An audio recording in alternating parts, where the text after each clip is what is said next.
Welcome everybody, Souldin of the Grin brothers here, and it's time for another episode of Tea Time. Now then, for today's tea, today's tea is French Earl Grey, a black tea, well, a flavoured black tea to be more precise, and which it expands upon as I read the back of it. Earl Grey gets a French twist which is oh so fruity. A medium boiled black tea base with pretty petals and notes of fruit that play with classic bergamot in an inspiring, bold and refined infusion. They don't specify what fruit. I believe it's supposed to be some ingredients on the outer packaging, but I can't find any. At least not in this little small box I've got. Got as a little special set along with my Melbourne breakfast.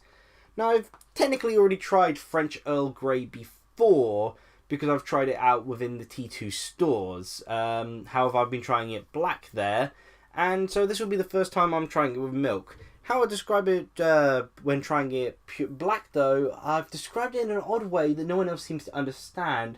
It's kind of like how whenever you get a snack with like a chew-it flavour or like a little sweet, which is described as bubblegum flavoured. Which is really weird because, bubblegums, they have their own flavour, like strawberry bubblegum or apple bubblegum, but you'll find the occasional thing which calls themselves bubblegum flavoured, and that's actually how I find French Earl Grey tastes when black.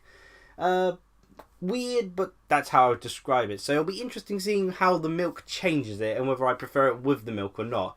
It's a nice enough tea on its own, though very unusual in terms of its taste and very different from what you'd expect of an Earl Grey. Anyway, for today's tea time topic, this is one that actually came to me from watching the videos of a YouTuber known as, I think, Ant Dude. He was doing a Kirby marathon and I decided to check it out. And yeah, I enjoy his videos, but there was one detail that struck me. It was during his review of Kirby's Fun Pack, or as the Americans will know it, Kirby Superstar. And of which, of course, he referred to it as Kirby Superstar. And we have completely opposite opinions on Kirby's Fun Pack, because I absolutely adore the game. He didn't seem to gel well with it. He preferred the DS remake, whereas I disagree. I feel that there's something off, in my opinion, with the DS remake, and that the original SNES version of Kirby's Fun Pack is the way to play it, and it is, to this day, not only my absolute favourite Kirby game, but my absolute favourite video game of all time. However, when watching his review, I noticed something that I felt very strange in terms of reviewing Kirby's Fun Pack. And it was something that I've noticed, not just with Kirby's Fun Pack, but with a lot of other games being reviewed by YouTubers from time to time. I can't bring up specific examples of this thing I've started to notice, because it was a while ago that I remember, a lot of these sort of coming out. But the thing I noticed was that very few of them were reviewing the game, and in the case of Ant Dude with Kirby's Fun Pack, were reviewing the game with a second person, or in some cases a third or fourth person. They were often reviewing it on their own, despite how the games had co-op. And this led me to start thinking about how quite a few of these reviewers, when reviewing games, don't bring up co-op, or rather don't delve deep into the co-op by actually playing the co-op themselves. They'll acknowledge the fact that the co-op is there, but they won't play the game with a partner, get a friend or a relative round to play the game with them to experience the game cooperatively. And this led me to think about making a video, this one right here, just talking about the importance of co-op and cooperative play. Fancy title of which I've yet to come up with, as per usual, here. Co-Oportance or something? Bit of wordplay, maybe. I'll think of it as I go along. In any case, yes. Now, the co-op gameplay is very important to me. It's been important because of the fact that I've grew up with three brothers. Three brothers I still have and still play cooperative games with. Having three brothers meant that if a game had co-op, that was really, really good, because neither of us had to wait around, because we'd each end up playing together. I've previously mentioned the importance of cooperative play in terms of difficulty in gaming. How I'd say that in my childhood, playing Altered Beast, I'd never have been able to play that on my own at the age of, 4, 5, 6? However, I was able to play through the first and second levels thanks to co-op play. It enabled my brothers to help me out when playing it, or rather me help them, or rather them actually make sure I could actually get through the first level. Again, 4, 5, 6. I was young and inexperienced with the ways of gaming. But co-op is, as a result of sort of a close family and the manner of playing, has always been a very important aspect to me. Cooperative play, to me, can improve a game greatly. For instance, the Super Mario Bros. Series and the Sonic the Hedgehog series. Now, in terms of the core platforming, I do feel that the Mario Bros. Series is tighter controls and everything, and is generally the sort of better controlling games and such. However, the Sonic Hedgehog series were, to me, always the better games compared to the Super Mario Bros. Series. The main reason? Sonic the Hedgehog series had co-op, following from Sonic the Hedgehog 2 along with Sonic the Hedgehog 3. Sonic the Hedgehog 3 is one of my favourite Sonic the Hedgehog games, my second I'd go so far as to say, on the basis of its co-op gameplay. Sure, it's not perfect co-op gameplay. Sonic's so fast that he ends up outrunning Tails a lot of the time. However, they made, thought of ways around this by making Tails invincible, and it's a lot of fun. The Super Mario Bros. Series way of doing co-op was to have you take turns, which is not nearly as fun. And that single feature alone, the cooperative play, was enough to mean that the Sonic the Hedgehog series were much better games in my opinion. I could play it with my older brothers. I could play it with my younger brother. It was.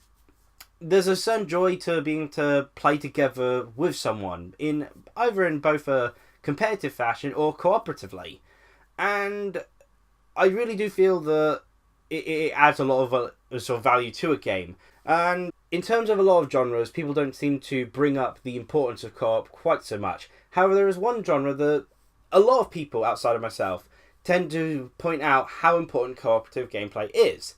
Now, I'm of the opinion that cooperative gameplay is important to a great sea of games. A ton of games is an important element to, and with a lot of games, it improves them greatly. But one genre which everyone agrees it is a key essential factor is the beat-em-up genre. Streets of Rage 2 is like a 10 out of 10 of beat-em-ups. It is perfection when it comes to beat-em-ups, and it's easily one of my favourite games. However, you take away the co-op gameplay aspect from it, and that's a 9 or 10 out of 10 that Streets of Rage 2 is. That's easily gone down to a 7 or an 8 at least. Co-op gameplay adds so much value to it. It makes a better experience, an experience you've shared with another and can talk about with another. And not just in a case of, oh, that person was there watching you play, as in that person was participating with you and was responsible for some of the things that happened. I mean, as annoying as it is to accidentally get kicked in the head during the Grin Brothers Streets of Rage playthrough, it was also fun to get kicked in the head during our Grin Brothers Streets of Rage playthrough. Yeah, friendly fire becomes very entertaining when you look back on it, thanks to cooperative play. Well, to be fair, friendly fire wouldn't exist without the cooperative play in the first place, so you know what I mean. So cooperative play, the importance of being able to share in the joy with another. Like, you can have someone watching a gameplay with you, but it's not quite the same. They're not sort of involved in a way of which they're directly affecting you, unless they're, suggesting things to you and then end up suggesting you to end up falling off a cliff as a result. But it's a really different matter, and I feel it really is a key sort of element that has improved gaming experiences that I've had in the past and, of course, have had in the future. Final Fantasy Crystal Chronicles, absolute joy to play, and it was up to 4 players. That's another thing, co-op to up to 4 players. That gets amazing, because that was all 4 of my brothers getting to play. Final Fantasy Crystal Chronicles, Tales and Symphonia, absolutely brilliant playing all of them. And it was really nice being able to have cooperative games, in the sense that you could get multiplayer games in terms of the competitive environment, like Super Smash Bros. Series and all that, beat 'em ups and like Super Smash Bros., the sports games, fighting games, all that, where you'd be multiplayer, but it was all in a competitive aspect. Whereas cooperative gameplays allow you to actually work together, sometimes disastrously, as Four Swords Adventure would prove, as Ruffy set every single one of us on fire with a fire rod, And then we found out that despite it being a co-op game, there was a competitive element, so Kira stepped stealing every single Force gem that he could find. Yeah, I'm not sure how we managed to even get past the first couple of levels in Four Swords Adventure, because we seemed to constantly be killing each other. Again, friendly fire, but that was still a lot of fun. And I feel that when reviewers sort of review these games, focusing on a single player aspect, they don't take into account how much the co-op gameplay not only improves the experience, but how the games are also sometimes catered towards cooperative gameplay. For instance, in say New Super Mario Bros. Wii, or a somewhat more obscure example, Twisted Fusion, which I've been playing on the Wii U. These games have very large open spaces for their levels. That's of course because they're trying to fit 4 players on, or in the Twisted Fusion's case, 5 players. They've been designed to accommodate for multiple people, which to some degree can sometimes hinder the single player experience. Twisted Fusion cases, the characters are really small. In the Mario cases, the platforming is really big. It's not quite as sort of precise, it's not quite as thrilling when the platforms are so huge.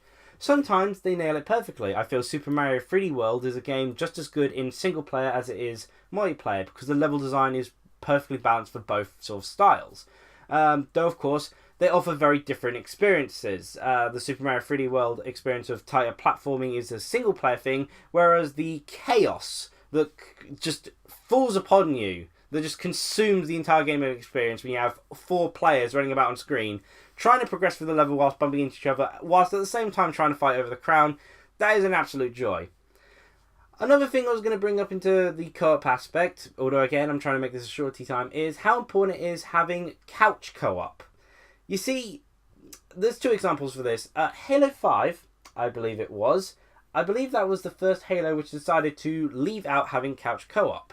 Co-op where you could actually play with a friend in the same room. And that, to me, feels like a huge downgrade over a series which was not only prominent for its couch co-op story campaigns, but sort of taking away a really important element. There's a certain vibe to actually having the person in the room with you. There isn't the same sort of joy having sort of playing with someone online. Even if you've got voice communications, it's not the same sort of feeling, it's not the same sort of experience. You don't have quite the same visual memory of everything that was going on.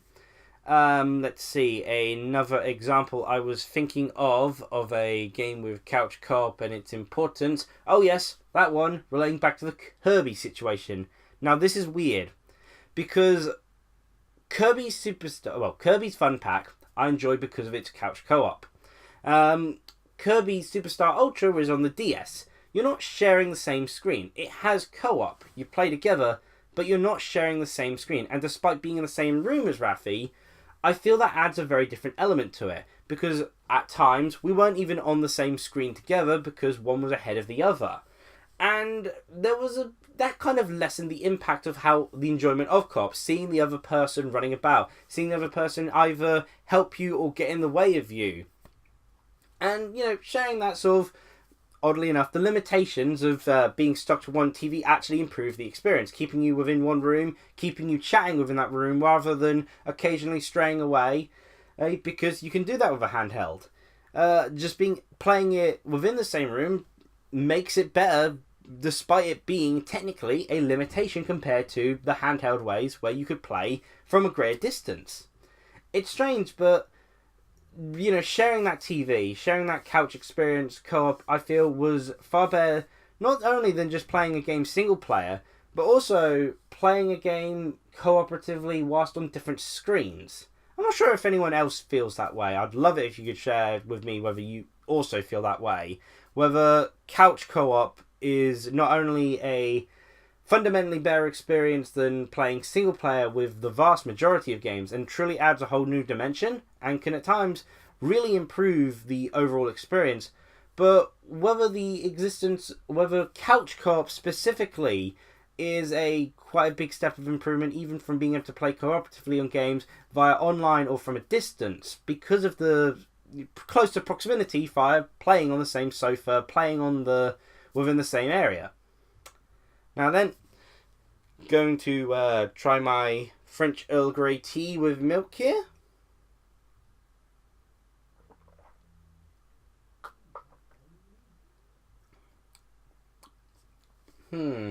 Let's see how to describe it. Well, it tastes more like Earl Grey, ironically, with milk, which is strange. So it tastes a bit more bitter. The fruity taste that they describe, the thing that I feel tastes like bubblegum, of which still tastes like bubblegum, has become a lot weaker when added with the milk. It's kind of made it a lot more bland. I think I would prefer this having it black. I'll have to try that on my own with it black again to compare. But the milk does do as I feel milk does with a lot of teas. It subdues the flavour so it's a bit more inviting. But it also means that it's got no spark to it. The bubblegum taste comes as a bit of an aftertaste and then it disappears immediately. It's kind of a shame, really. But yeah, at least I tried it with milk, so I can decide whether I prefer it without milk. But I think I do. I think I do. From my memory of having tried it in the store, I think I do.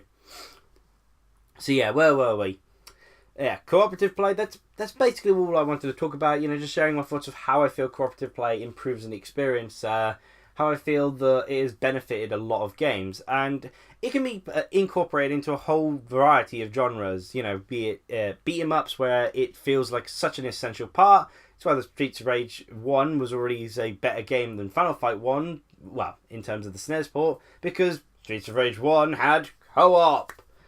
Platformers, it's a great feature to introduce. I feel it's why the Sonic the Hedgehog 2D games are always better than the Mario 2D games, because with exception to Sonic 1 and Super Mario Bros., Sonic the Hedgehog 2 and 3, they had the co-op gameplay.